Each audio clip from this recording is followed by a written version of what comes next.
Should we wear gloves out in public, like the grocery store, or when we go get fast food or takeout? Should we wear gloves?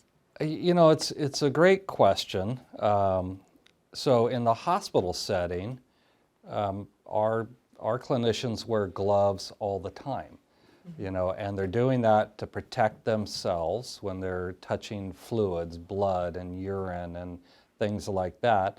But also, they wash their hands really well, then they put their gloves on. It's also to prevent infection for our patients.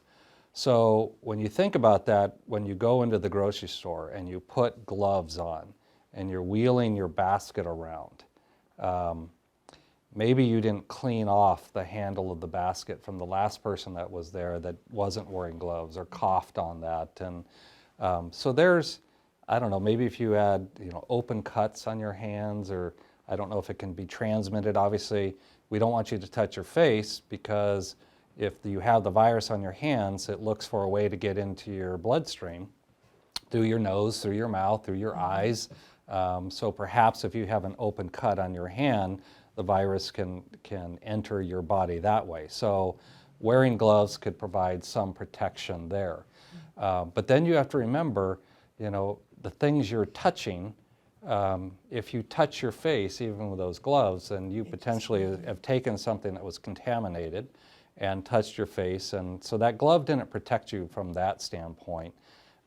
I don't wear gloves when I go into the grocery store. I mean, I clean my hands, I carry a hand sanitizer in my car. I go in, if they have something to wipe down the basket, I'll do that, but if not, I'll use the basket, I'll do my grocery shopping. I will not touch my face. I'm super conscious about that. And then when I go back to my car, I wash my hands well.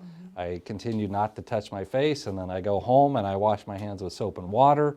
A lot of times I'll leave my groceries there, those that don't have to go into the fridge. I'll just leave them there and not touch them for a while. I'm really not afraid that they have the virus on them. But again, I don't think you can be too cautious, frankly.